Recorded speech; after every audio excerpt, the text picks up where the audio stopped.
Amém? Amém. Todos os crentes que possuem sua Bíblia, vamos estar lendo a palavra do Senhor. Louvai ao Senhor, porque Ele é bom, porque a sua benignidade dura para sempre. Diga agora a Israel que a sua benignidade dura para sempre. Diga agora à casa de Arão que a sua benignidade dura para sempre. Diga agora aos que temem ao Senhor que a sua benignidade dura para sempre. Invoquei o Senhor na angústia, o Senhor me ouviu, me tirou para um lugar largo. O Senhor está comigo, não temerei o que me possa fazer o homem. O Senhor está comigo, entre aqueles que me ajudam, por isso verei cumprido o meu desejo sobre os que me odeiam. É melhor confiar no Senhor do que confiar no homem. É melhor confiar no Senhor do que confiar nos príncipes. Todas as nações me cercaram, mas no nome do Senhor as despedaçarei. Cercaram-me e tornaram a cercar-me, mas no nome do Senhor eu as despedaçarei. Cercaram-me como abelhas, porém apagaram-se como o fogo de espinhos, pois no nome do Senhor as despedaçarei. Com força me impeliste para me fazeres cair, porém o Senhor me ajudou. O Senhor é a minha força e o meu cântico, e se fez a minha salvação. Amém? Amém. Que Deus em Cristo venha nos abençoar de maneira poderosa, grande, nesta noite, através de sua poderosa e gloriosa palavra. Meus amados irmãos, hoje é a segunda noite, a segunda quarta-feira, que estamos falando sobre a existência de Deus.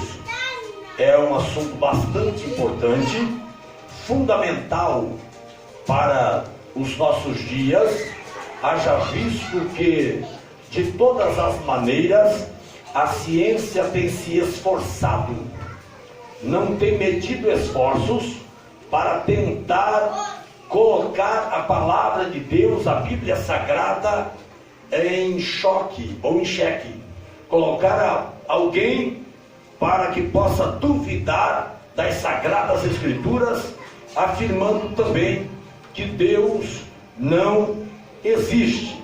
E é sobre este assunto que nós estamos meditando, e hoje eu pretendo concluir com a ajuda de Deus e com a sábia direção do Espírito Santo de Deus. Amém? Conforme eu disse na semana passada, existem algumas doutrinas que negam a existência de Deus. Não vou pregar sobre elas novamente, porque já falamos semana passada, mas apenas eu quero citá-las. Algumas das doutrinas que negam categoricamente a existência de Deus. Uma delas é o ateísmo, que nega a existência de Deus. Uma outra doutrina que nega a existência de Deus é o agnosticismo, também nega a existência de Deus. Ou eles até podem admitir a existência de Deus, mas alegam que o homem não pode ter qualquer contato com Deus, pois Deus, aonde está, não está nem aí um pouco preocupado com o homem. Esse é um dos ensinos do agnosticismo. A terceira doutrina que nega a existência de Deus é o deísmo. O deísmo também nega a existência de Deus. Dizem eles que Deus, se é que Ele existe, a Bíblia, eles ensinam que não há melhor possibilidade do homem conhecer a Deus. A menor chance do homem vir conhecer a Deus, porque Deus, se é que existe, jamais teria condições de se revelar ao homem. A quarta doutrina que nega a existência de Deus é o materialismo. O materialismo também nega a existência de Deus, pois eles acreditam unicamente e exclusivamente na matéria. Logo, tem dificuldade de compreender as coisas de Deus, porque Paulo disse que ninguém pode conhecer a Deus senão de forma espiritual. Como o materialismo tem dificuldade com essa matéria, logo então eles têm dificuldade para aproximar-se de Deus. A outra doutrina, a quinta, que nega a existência de Deus, é o panteísmo. O panteísmo é uma doutrina que ensina que Deus é tudo e tudo é Deus. Ou seja, não há diferença do Criador com a criatura. Fazem eles uma salada que depois eles mesmos têm dificuldade de explicar naquilo que acreditam e naquilo que deixam de acreditar. A Bíblia é bem clara em mostrar a grande diferença entre Deus, o Criador, e nós que somos suas criaturas. Amém? Graças a Deus. Nós mostramos aos irmãos semana passada algumas provas da existência de Deus. Mostramos aqui semana passada algumas provas, e hoje eu quero concluir com essas provas ou com algumas outras que nós não tivemos tempo de abordar na semana passada. Amém? Na Bíblia Sagrada você encontra declaração inequívoca da existência de Deus logo no princípio.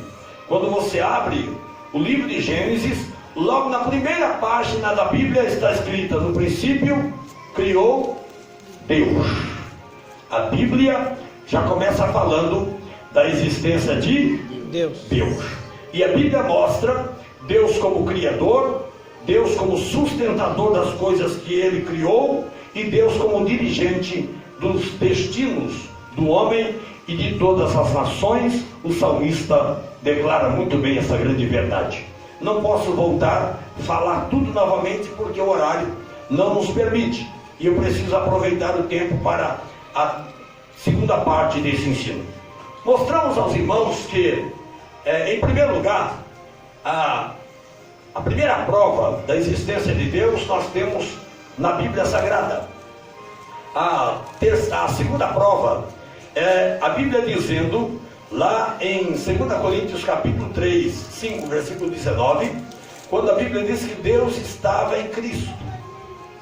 Paulo diz, capítulo 5 de 2 Coríntios, versículo 19, que Deus estava em Cristo. Ora, se alguém nega a existência de Deus, logo vai ter dificuldade para compreender a existência de Cristo, de Jesus. Pois Paulo diz que Deus estava em Cristo. Desse modo, temos na pessoa de Jesus Cristo a maior expressão da existência de Deus, a maior revelação que o próprio Deus poderia dar de si mesmo ao homem seria o nascimento de Jesus e a vida de Jesus. Cristo é a expressão humana de Deus. Diga comigo: Jesus é a expressão humana de Deus. Note que o nome dele é Emanuel, e Emanuel significa Deus conosco.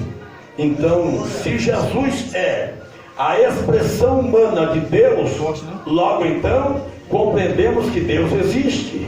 Amém?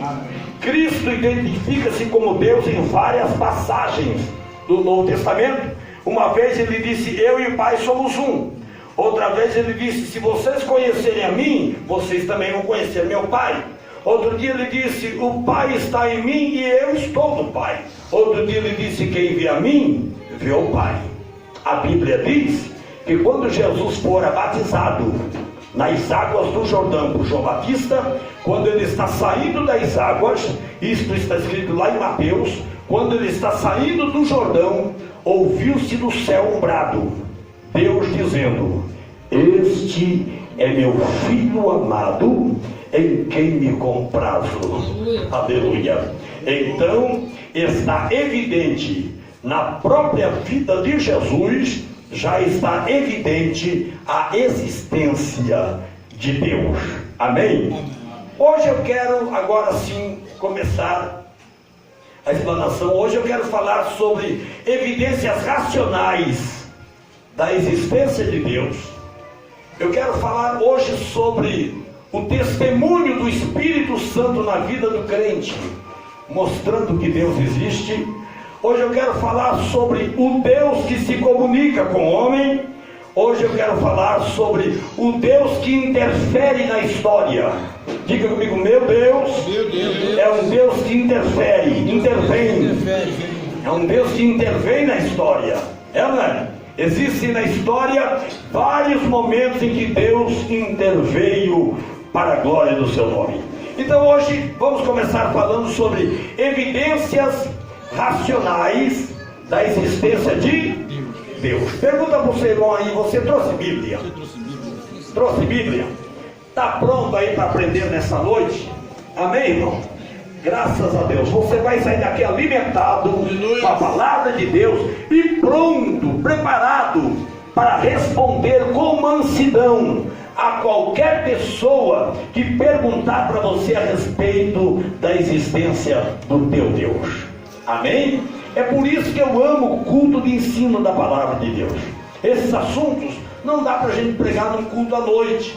Esses assuntos não dá para a gente pregar num culto de campanha, porque são mensagens que requerem tempo, entendeu? Então, culto de quarta-feira, quando você se deslocar do seu lugar e vir à Assembleia de Deus Paz e Vida numa quarta-feira, venha preparado para você conhecer algumas coisas firmes, fortes, coisas que venham realmente mostrar a razão de nós estarmos reunidos na sua presença. Amém? Amém. Graças a Deus. Muito bem. No transcurso dos tempos, com o passar dos anos, as épocas, você vai observar que existem argumentos em várias áreas, comprovando e nos mostrando e falando-nos sobre a existência de Deus. Alguns destes argumentos vêm de alguns filósofos gregos da antiguidade, por exemplo, como Aristóteles, Platão, grandes filósofos gregos que se aplicaram e foram também pesquisar algo sobre a existência de Deus e chegaram à conclusão da existência do nosso grande Deus, do nosso Deus tão poderoso, que tanto pregamos, que tanto ensinamos, que tanto adoramos e que tanto o glorificamos, e que um dia a Bíblia diz que nós haveremos de conhecê-lo face a face. Amém, irmão? Amém. Existem vários outros argumentos, além de Platão, além de Aristóteles, outros filósofos. Você vai encontrar vários argumentos. Eu gostaria aqui de ter tempo para falar de todos eles, mas o tempo é bastante curto, mas deixa pelo menos eu frisar aqui.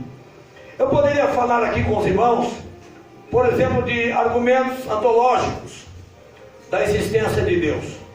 Poderíamos falar com os irmãos aqui sobre argumentos cosmológicos.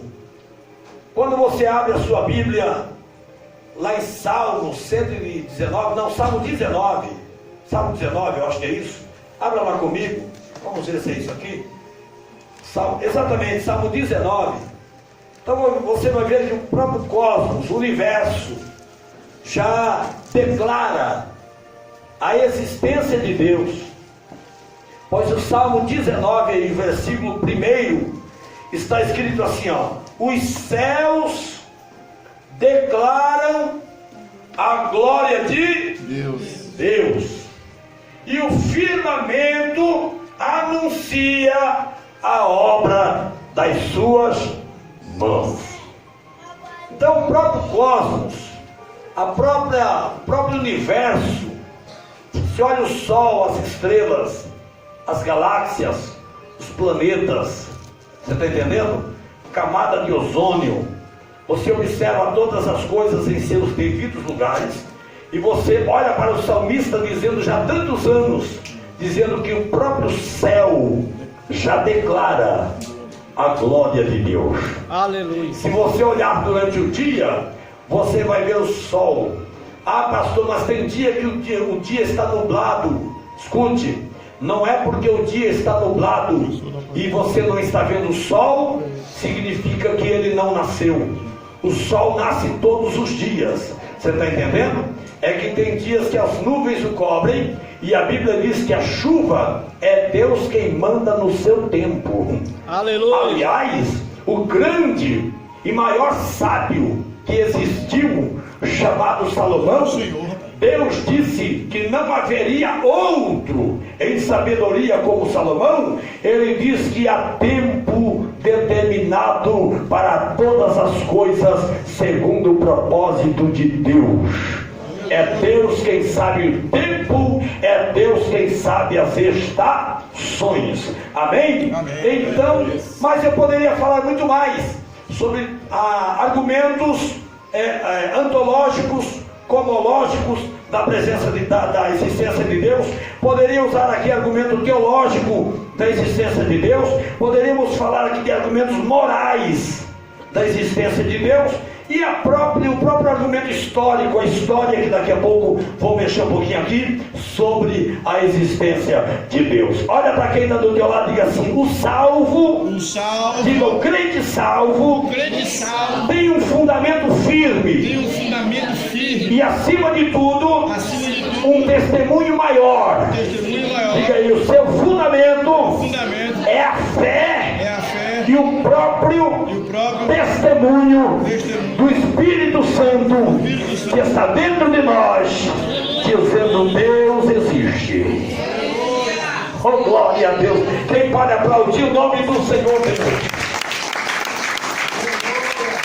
O principal espírito e fundamento que nós temos é a fé e o testemunho do Espírito Santo, mostrando a nós a existência do nosso Deus.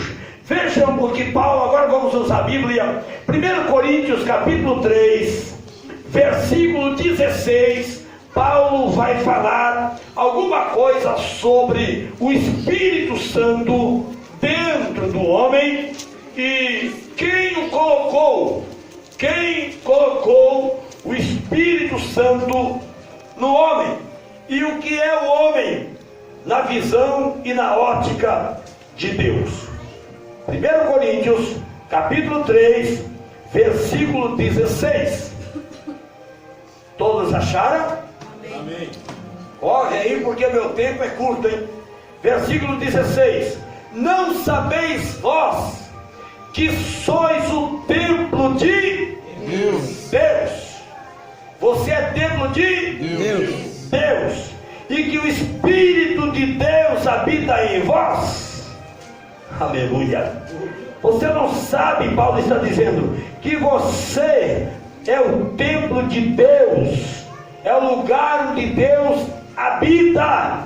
Por isso que João, na sua epístola, ele disse assim: ninguém viu a Deus, mas se amarmos uns aos outros, Deus está em nós.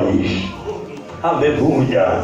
Oh, glória. Ninguém consegue ver Deus, mas se eu amo o Lucas, eu olho para o Lucas e eu posso ver Deus nele e ele em mim. Amém? Ninguém viu a Deus, mas se eu amo o pastor Gil me ama, eu olho para ele, eu vejo Deus, ele olha para mim e vê Deus em mim. A Bíblia diz que quando o profeta Eliseu entrou na casa daquela mulher, comia pão, bebia água e saía, chamou a mulher, sua esposa, e disse: eis que eu tenho observado que este homem que por aqui passa, come pão e bebe água toda manhã, tenho observado que ele é um santo homem de Deus. Aleluia. Diga comigo: dentro do crente existe o testemunho mostrando que Deus existe. Oh, glória ao nome do Senhor. Capítulo 2 de 1 Coríntios, versículo de número 9 e versículo de número 9, olha o que está escrito, que coisa tão poderosa.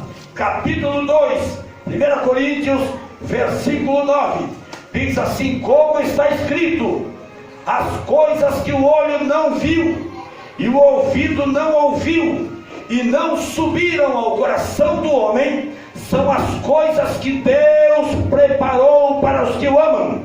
Mas Deus nos revelou pelo seu Espírito. Por quê? Porque o Espírito penetra todas as coisas, ainda as profundezas de Deus. Porque qual dos homens sabe as coisas do homem, senão pelo Espírito do homem que nele está? Assim também ninguém sabe as coisas de Deus, senão o Espírito de Deus. Mas nós não recebemos o Espírito do mundo, mas o Espírito que provém de Deus, para que pudéssemos conhecer o que nos é dado gratuitamente por Deus. Diga comigo assim: eu consigo. Diga de novo: eu consigo conhecer Deus, porque dentro de mim eu tenho o Espírito que vem dele. Oh, glória, o nome do Senhor. Gente, entenda uma coisa que eu quero dizer. O Espírito Santo é a chave da revelação de Deus.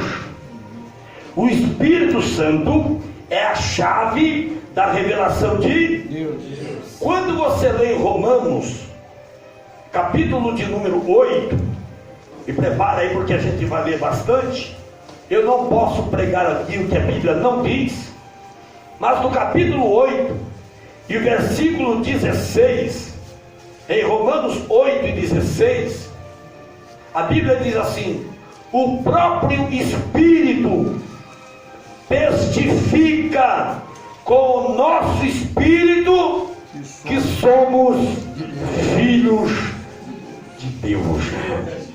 Ai, que coisa linda!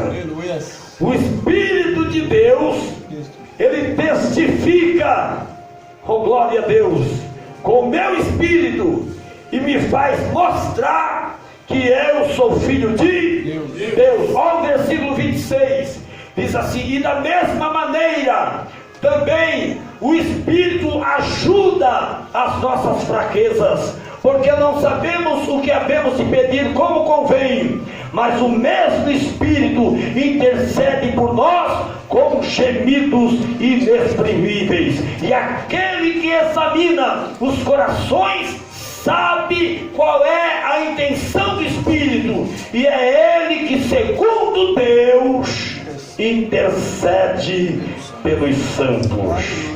Amém? Então a Bíblia apresenta o Espírito Santo como sendo o Espírito de verdade. Ele testifica. Amém, irmão? Amém. E isso já nos basta. É o maior testemunho, é o Espírito de Deus em nós. Aqui você tem a declaração de que o testemunho do Espírito Santo é verdadeiro. Ora, se Deus não fosse real, como iria o Espírito Santo levar-nos a crer em algo que não existe? Hein? Se Paulo escreve, o testemunho do Espírito é verdadeiro.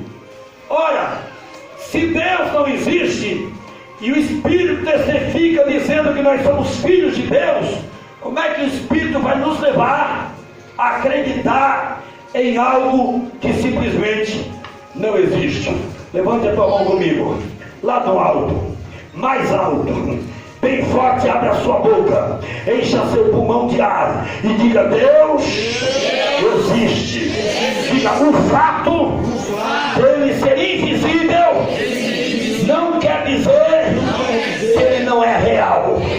Diga: Deus é invisível, mas ele é real.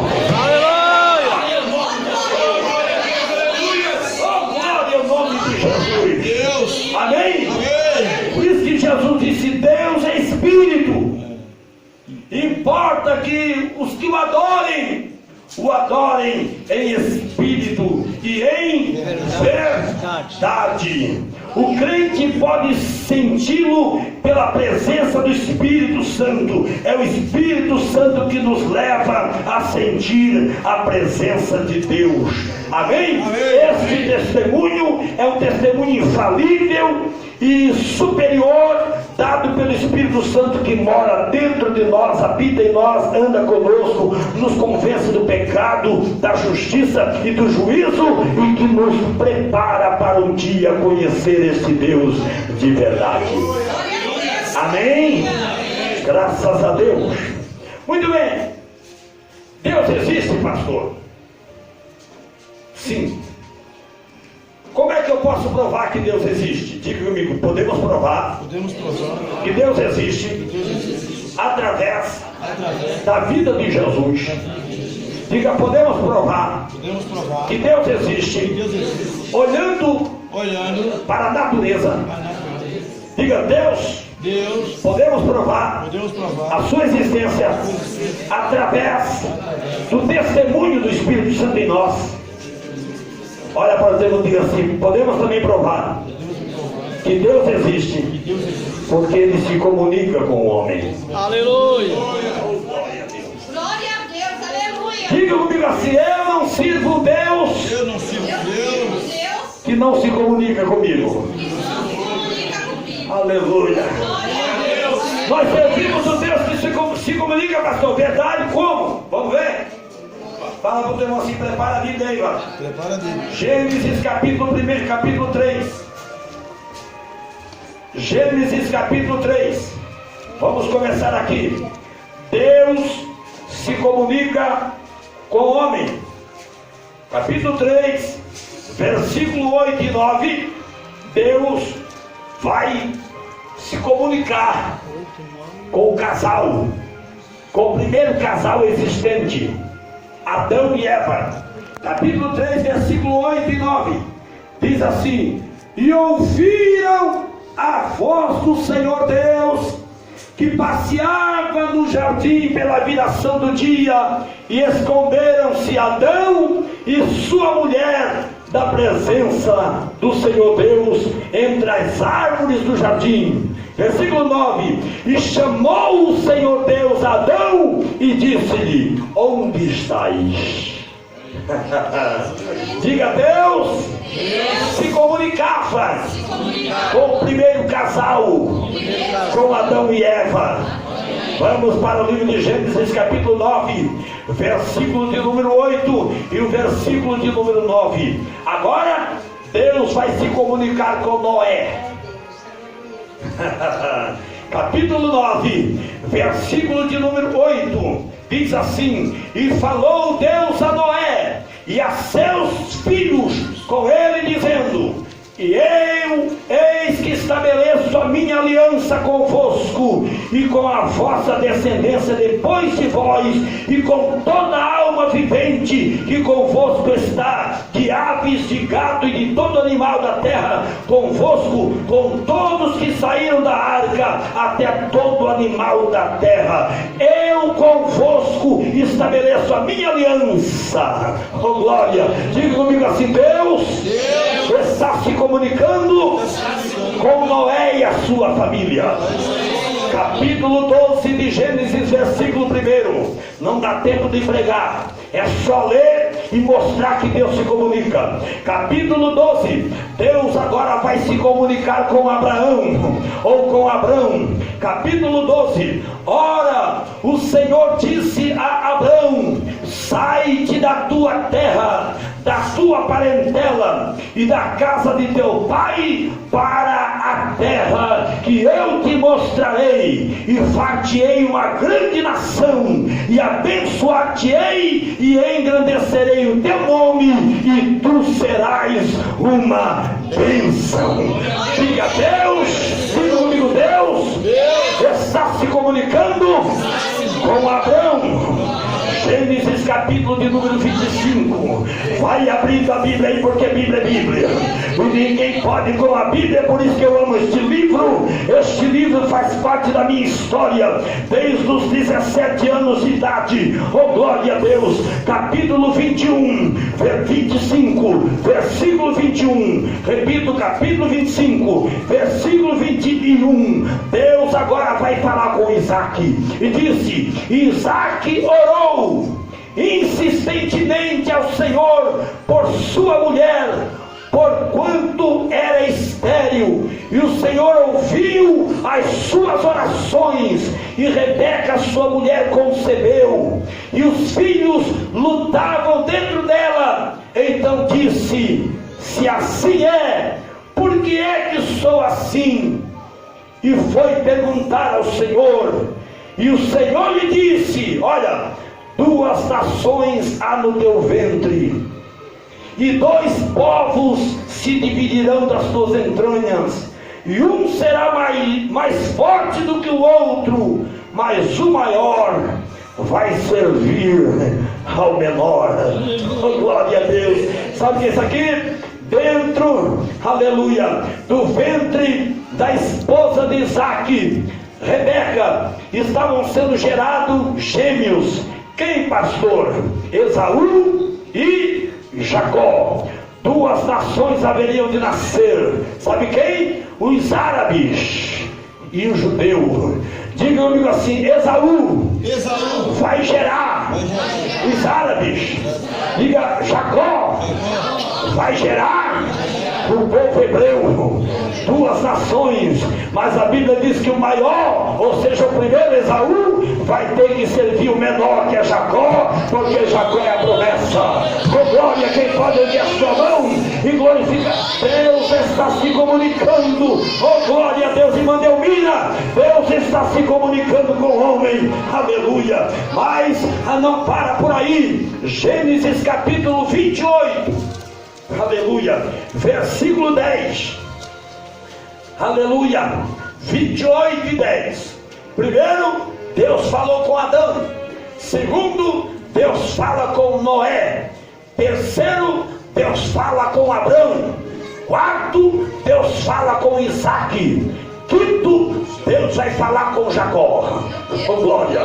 Capítulo 28, versículo de número 10, diz assim: partiu, pois, Jacó de Berseba e foi a Harã, e chegou ao lugar onde passou a noite, porque já o sol era posto, e tomou uma das pedras daquele lugar, e pôs por seu travesseiro, e deitou-se naquele lugar, e sonhou, e eis uma escada posta na terra, cujo topo tocava nos céus, e eis que os anjos de Deus subiam e desciam por ela, e eis que o Senhor estava em cima dela, e disse: eu sou o Senhor Deus de Abraão teu pai, e o Deus de Isaque. Esta terra em que estás deitado te darei a ti e a tua descendência, e a tua descendência será como o pó da terra, e estender-se ao ocidente, ao oriente, ao norte e ao sul, e em ti e na tua descendência serão benditas todas as famílias da terra, e eis que estou contigo, e te guardarei por onde quer que fores, e te farei voltar a esta terra, porque não te deixarei enquanto não cumprir o que tenho te prometido. Quem pode aplaudir mais uma vez? É Deus falando com Jacó. Oh, glória a Deus, aleluia. Jacó é o patriarca, é dele que nasce as 12 tribos de Israel, porque mais tarde Deus muda o nome de Jacó para Israel, porque Jacó foi visto diante de Deus como alguém que lutou e não foi derrotado, lutou e prevaleceu, e quem luta e prevalece vai crescer na presença de Jesus. Diga para quem está do teu lado: não tenha medo das tuas lutas. Diga para quem está do teu lado: não tenha medo dos teus problemas. Diga para quem está do teu lado: não tenha medo dos teus problemas difíceis, dos momentos que te fazem chorar, diga assim: lute, prevaleça e conte com a bênção de Deus sobre a tua história. Oh, glória ao nome do Senhor, aleluia. Mas depois de Jacó vêm os filhos de Jacó. Um deles é José. José vira governador do Egito e vai morar no Egito, levando mais tarde a sua família. Depois disso, o faraó que elegeu Moisés e colocou-o como governador do Egito morreu, e levantou-se um outro faraó que não conhecia José e nem o povo que com ele estava. E este novo faraó começa a escravizar o povo judeu, o povo hebreu. O povo hebreu agora entra no processo de 430 anos de escravidão no Egito. Diga para o teu irmão assim: mas Deus volta a se comunicar de novo. Capítulo de número 3 do livro de Êxodo, versículo de número 4. Deus volta a se comunicar novamente. A Bíblia diz que Deus começa a observar o sofrimento do seu povo, as lágrimas do seu povo. Deus começa a observar o sofrimento do seu povo e ouvir o clamor do seu povo que está escravizado no Egito. Então, no capítulo de número 3 do livro de Êxodo, versículo de número 4, a Bíblia diz assim: e vendo o Senhor que se virava para ver, bradou Deus a ele do meio da sarça e disse: Moisés, Moisés. Respondeu ele: eis-me aqui. E disse-lhe o Senhor: não te chegues para cá, tira os sapatos dos teus pés, porque o lugar em que tu estás pisando é terra santa. E disse mais: eu sou o Deus de teu pai, o Deus de Abraão, o Deus de Isaque, o Deus de Jacó. E Moisés encobriu seu rosto, porque temeu olhar para Deus. E disse o Senhor: tenho visto atentamente a aflição do meu povo que está no Egito, e tenho ouvido o seu clamor por causa dos seus exatores, porque conheci as suas dores.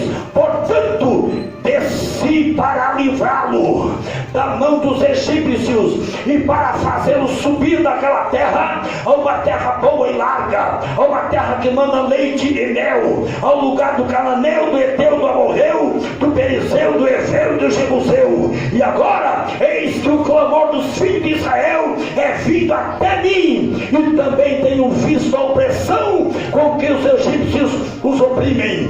Vem agora, porque eu te enviarei a Faraó, para que tires o meu povo, os filhos de Israel, do Egito.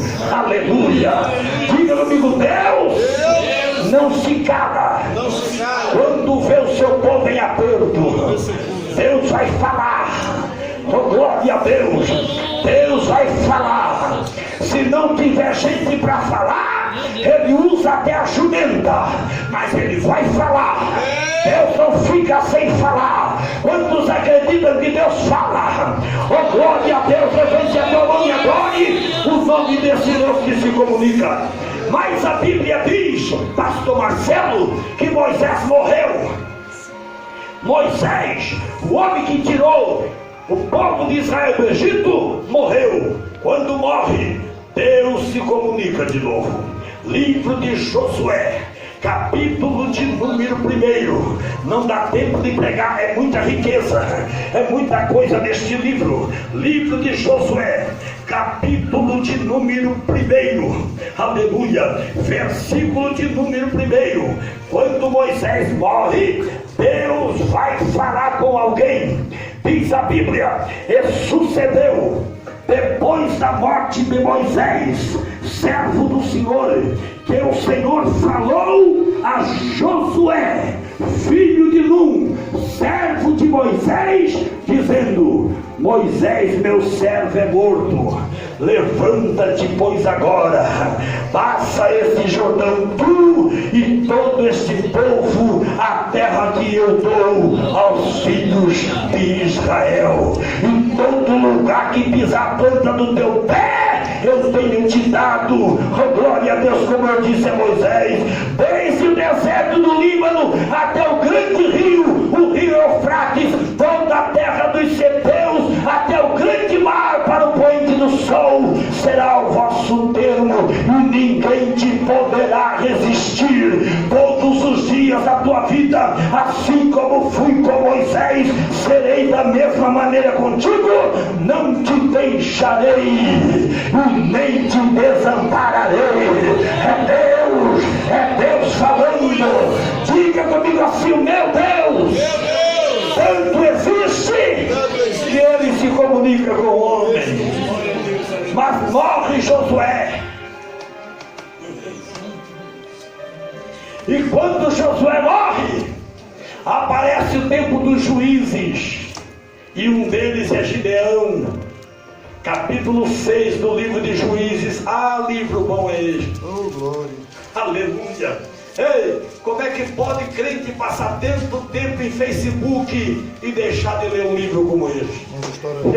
Eu não entendo. Ei, pastor Arildo, como é que pode um crente com um livro tão rico como esse aqui, irmão Milton, tão rico para se ler, a ponto de a gente começar a ler e apenas em ler já começa a sentir vontade de se alegrar, já se renovar na presença de Deus?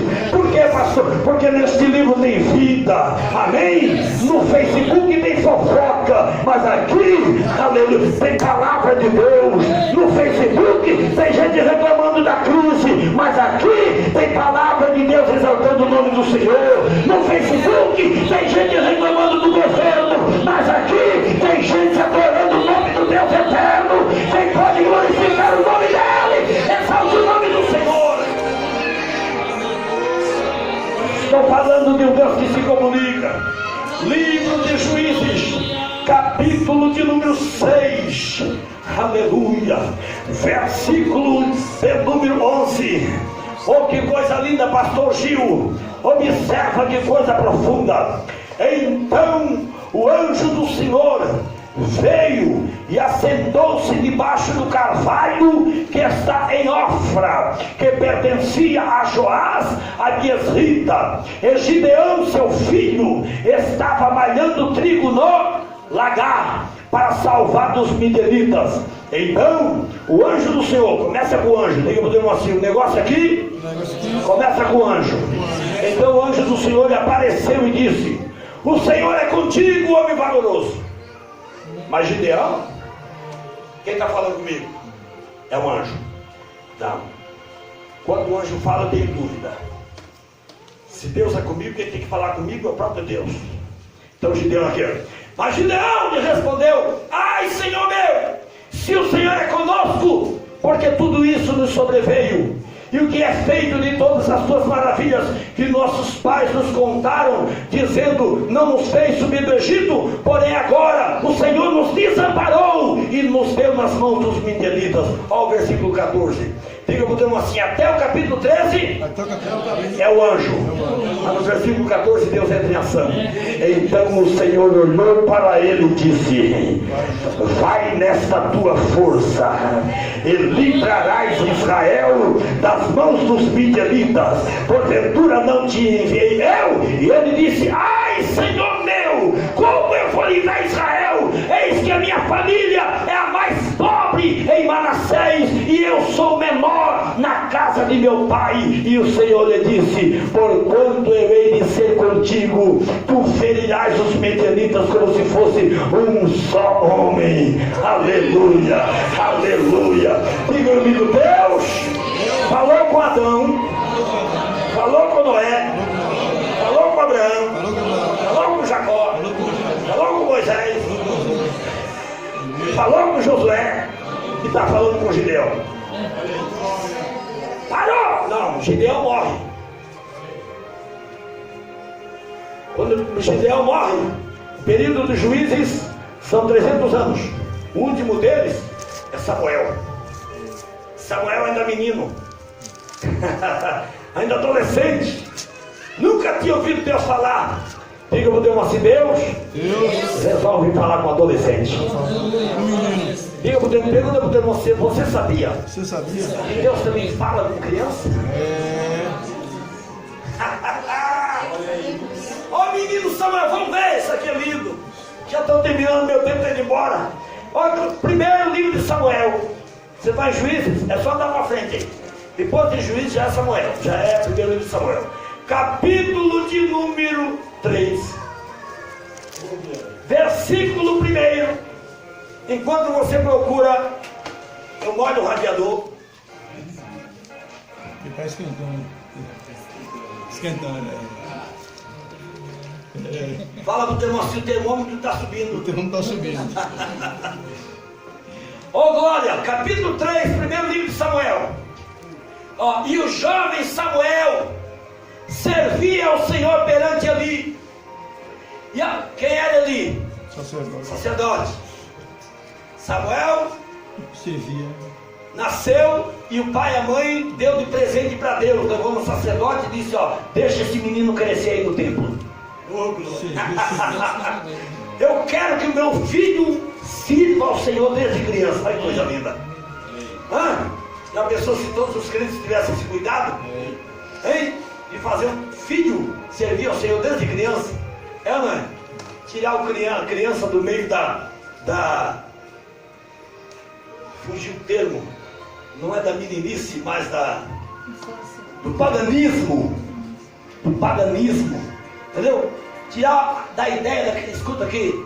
Tirar da ideia da criança, enquanto é criança, essa ideia de coelho da Páscoa. Coelho não põe ovo. Coelho não morreu na cruz por ninguém, irmão. E chega na Páscoa, ninguém quer saber de Jesus. É todo mundo que é coelho. Esquece Jesus. Entendeu? Tirar da mente da criança, ainda na infância, essa ideia de Papai Noel. Troque Papai Noel por Papai do Céu. Aleluia! Em vez de ficar ensinando para a criança Papai Noel, ensine para ele Papai do Céu. Amém? Amém. Isso tudo é paganismo, meu filho. Tá certo? Ensina a criança no caminho que deve andar quando ele crescer. Ele vai estar mais sábio do que você imagina. Ó, e o jovem Samuel servia ao Senhor perante Eli, e a palavra do Senhor era de muita valia naqueles dias, não havia visão manifesta. E sucedeu naquele dia, estando Eli deitado no seu lugar, e os seus olhos começaram a escurecer, pois já não podia ver. Estando também Samuel já deitado, ia dormir, antes que a lâmpada de Deus se apagasse no templo do Senhor, onde estava a arca de Deus, o Senhor chamou a Samuel e disse: eis-me aqui. E Samuel correu a Eli e disse: eis-me aqui, por que tu me chamaste? Samuel pensou que era Eli que estava lhe chamando. Por que me chamaste? Mas ele disse: não te chamei, volta a deitar-te. E foi e se deitou. E o Senhor tornou a chamar outra vez a Samuel. E Samuel se levantou e foi a Eli e disse: eis-me aqui, por que me chamaste? Mas ele disse: não te chamei. Ó filho, não te chamei eu, volta a deitar-te. Porém Samuel ainda não conhecia o Senhor. Porém Samuel ainda não conhecia algo, e ainda não se lhe tinha sido manifesta a palavra do Senhor. O Senhor, pois, tornou a chamar Samuel a terceira vez. Olha, e ele se levantou e foi a Eli e disse: eis-me aqui, porque tu me chamaste. Então entendeu Eli que era o Senhor que estava chamando o jovem. Depois que percebeu. Por isso Eli disse a Samuel: ó, vai deitar-te, e há de ser que se te chamar de novo dirás: fala, Senhor, porque o teu servo ouve. Aleluia. Então Samuel foi e se deitou no seu lugar, e veio a palavra do Senhor, e ele pôs-se de pé aleluia, e disse a voz do Senhor: Samuel, Samuel. E ele disse: fala, Senhor, porque o teu servo ouve. Aleluia. Deus se comunica, pastor. Mas acontece que o senhor só está lendo coisa do Antigo Testamento. Fala para o teu irmão assim: vamos dar uma passeadinha no Novo. Como eu não tenho mais tempo aqui, pega para mim, por favor, querido. Isso, Deus abençoe em nome de Jesus. Como eu não tenho tempo, vamos lá para o livro de Mateus, Evangelho de Mateus, vai, Evangelho de Mateus. Não, vamos corrigir a expressão. Evangelho de Mateus está errado. É Evangelho de Jesus Cristo, segundo escreveu Mateus. O Evangelho não é de Mateus. Mateus não tem Evangelho. Quem tem é Jesus. Amém? Mas foi Mateus quem escreve. Então, Mateus, capítulo de número 3. Aleluia. Como eu não tenho mais tempo, capítulo 3, versículo de número 16 e o 17. Capítulo 3, versículo 16 e o versículo de... E sendo Jesus batizado, subiu logo da água, e eis que se lhe abriram os céus, e viu o Espírito de Deus descendo como pomba, vindo sobre ele. E eis que uma voz do céu dizia: este é o meu filho amado, em quem eu me comprazo. Interessante, pastor Gil, que desta vez Deus fez questão de falar em público. Todo mundo ouve. Fala deu assim: a voz aqui foi alta, foi um brado de Deus. Para quê? Para todos os presentes daquele lugar ouvirem. E se tivesse ali algum ateu, e se tivesse ali alguém materialista, e se tivesse ali no meio algum que pratica o agnosticismo, e se houvesse ali no meio alguém que acredita no teísmo, ouviram Deus dizendo: ei, para que vocês saibam que eu existo, eu faço questão de falar para vocês ouvir. Este é meu filho amado, aleluia, em quem eu tenho maior prazer. Aleluia. Amém, irmão? Amém. Quem está me entendendo, diga amém. Amém. Diga assim comigo: Deus existe ao ponto de se comunicar com o homem. Eu termino dizendo: a sétima prova da existência de Deus, irmã Alessandra, é que, diga comigo, o Deus a quem eu sirvo é um Deus que intervém na história. É o Deus que intervém na história. Aleluia. Glória a Deus, aleluia. Deus não criou o universo, Deus não criou a terra, Deus não fez os seres vivos para deixá-los à própria sorte. Não, Deus criou e continua no controle. Diga comigo assim: todas as coisas continuam no controle dele. Deus intervém, sim. Na história, lá no livro de Isaías, eu vou terminar, capítulo 45 e 18. Se alguém achar e quiser ler, mas tem que ler bem forte, com a voz de crente pentecostal, cheio de Deus e animado. Vamos lá, Isaías 45 e 18. Vamos ver Deus intervindo na formação da terra. Vamos lá, Isaías 45 e 18. Porque assim diz o Senhor, que tem criado os céus, o Deus que formou a terra e a fez. Ele a confirmou, não a criou vazia, mas a formou para que fosse habitada. Eu sou o Senhor e não há outro. Olha que coisa. Gente, olha para cá. Esses dias o moço perguntou para mim, pastor, eu achei um versículo que eu acho que, sei não, ele está em choque com o capítulo 1 de Gênesis. Porque a Bíblia diz lá, a Bíblia diz que Deus criou os céus e a terra. E no princípio, a terra era sem forma e Vazia. Gênesis 45, versículo 18. Diz assim, porque assim diz o Senhor que tem criado os céus, o Deus que formou a e a fez, Ele a confirmou. Olha, não a criou vazia.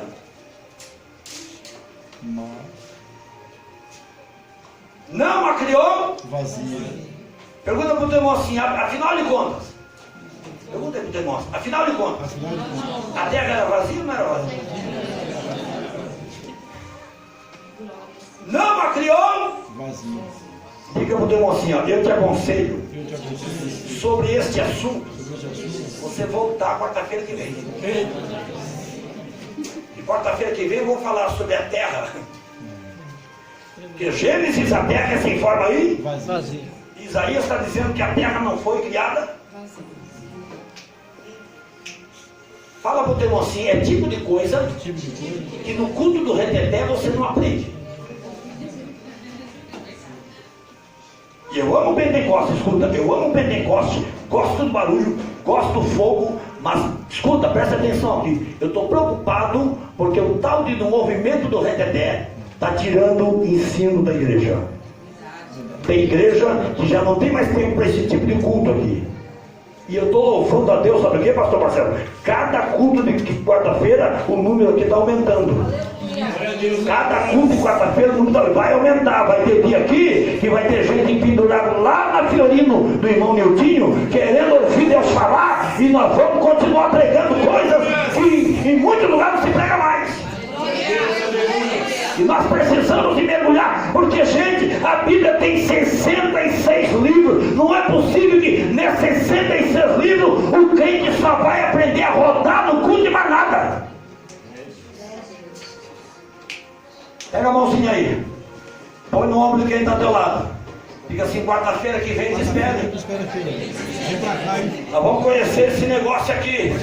Aleluia.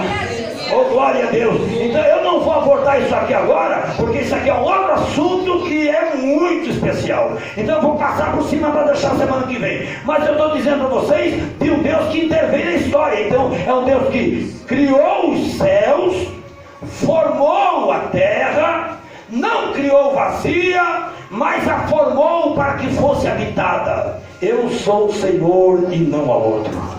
Diga, Deus intervém na formação da terra. Vamos ver Deus intervindo na criação do homem? Livro de Gênesis. Veja como Deus intervém, Júlio. Que coisa linda.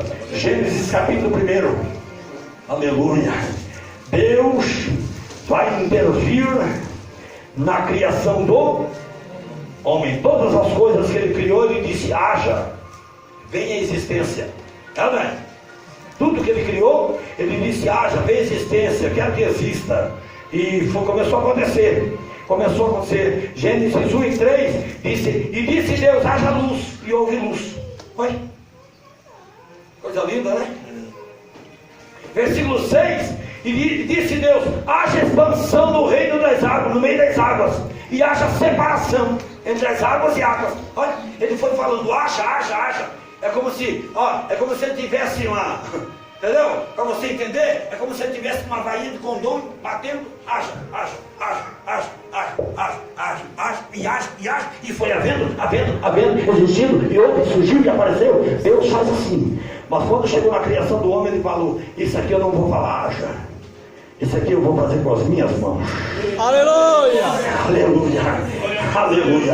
Capítulo de número 1, versículo de número 26. Gênesis 1, 26.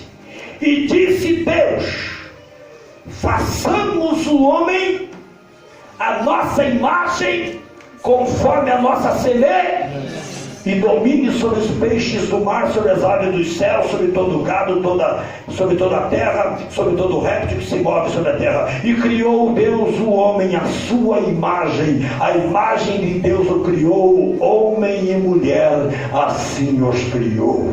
Glória a Deus, aleluia. Amém? Deus intervindo na criação do homem, mas esse homem pecou e Deus começa a intervir na queda. Diga o Deus assim: Deus também interviu quando o homem caiu, quando o homem pecou. O diabo pensou, Alessandro, falou: agora acabou com o homem. Acabou o projeto. Acabou. Deus vai se zangar. É bem possível que ele jogue um raio na testa desse miserável e mate essa praga e acabou. O homem cai. Diga o Deus assim: o homem caiu. Vamos ver o que a Bíblia fala quando Deus agora vai intervir. Oh, glória a Deus. Bendito seja o Senhor. Abra a sua Bíblia em Gênesis capítulo 3.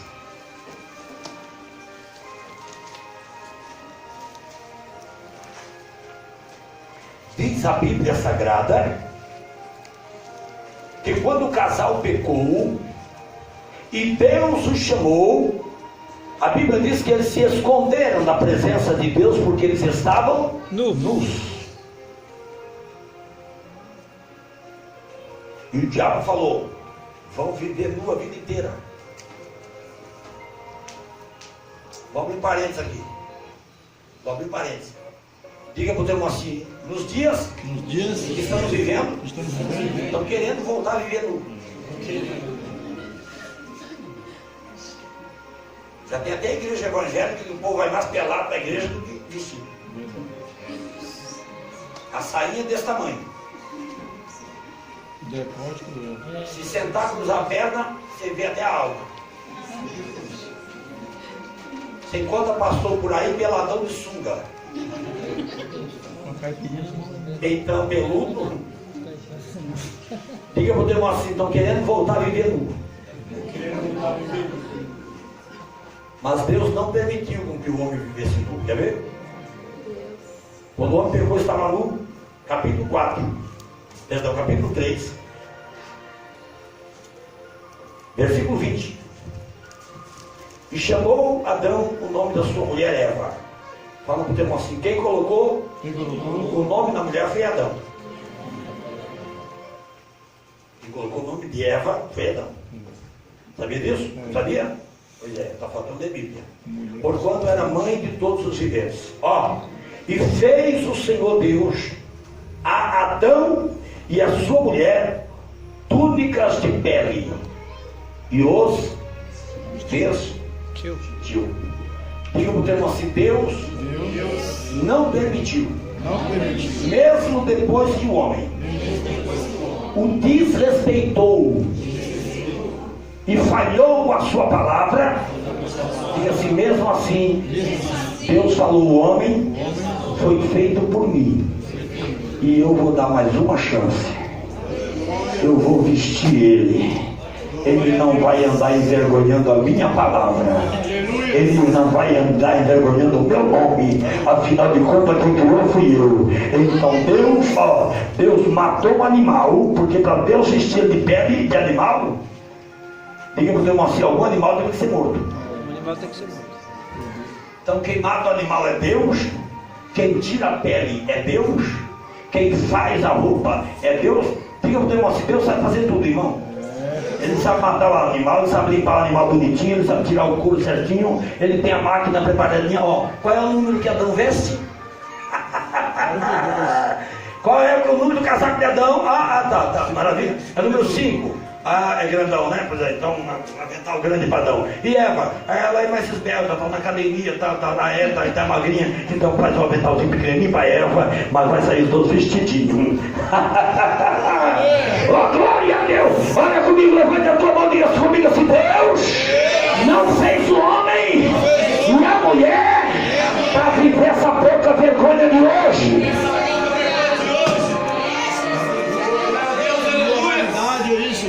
Liga a televisão, mulher pelada. Propaganda no chinelo, mulher pelada. Comercial de chuveiro, mulher pelada. Comercial de cerveja, mulher pelada. Comercial de até de creme dental, mulher pelada. O alvo é explorar o corpo da. Diga para o irmão assim: enquanto isso, Deus se preocupou em vestir a mulher para falar: você vai dar vestidinha, quem te vestiu foi eu. Por quê? Porque eu também me visto. Você sabia que Deus também se veste? A Bíblia diz que João estava na ilha de Patmos e quando ele viu Jesus, ele disse: olhei e eis que vi o Filho do Homem vestido até os pés. Vestido até os pés, está escrito em Apocalipse. Jesus não anda de sunga. Jesus anda vestido até os pés. Quem pode glorificar o nome dele, irmão, glorifica. Se não pode, me perdoa, tem alguma coisa enganando aí você. Mas a função de Deus está vestida, porque estamos falando de pilares da fé do cristianismo.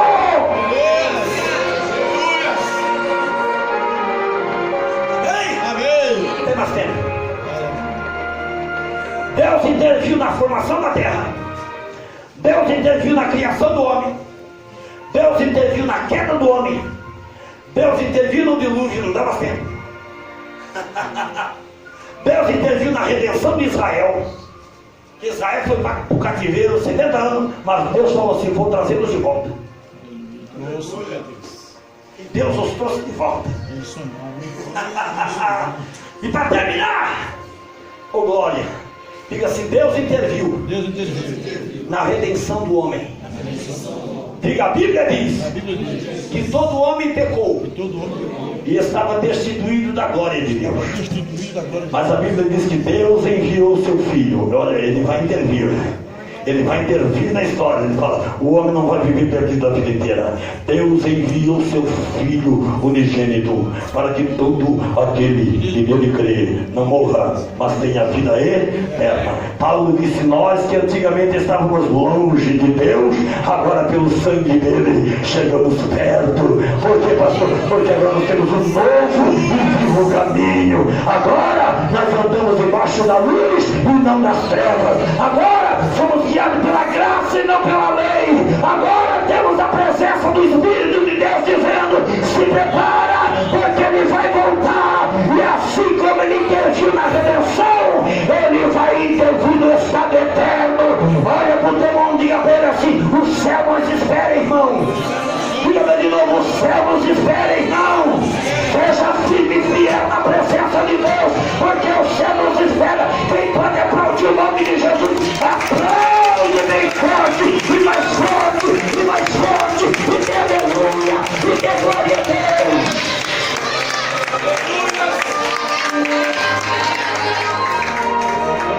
Que Deus abençoe. Aleluia. Que Deus abençoe. Fala assim: quarta-feira que vem eu vou voltar. Porque eu quero aprender sobre esse negócio de terra vazia ou não vazia. Quem quer aprender esse assunto aqui? Aleluia, eu quero. Quarta-feira que vem. Amém? Deus abençoe. Em nome de Jesus.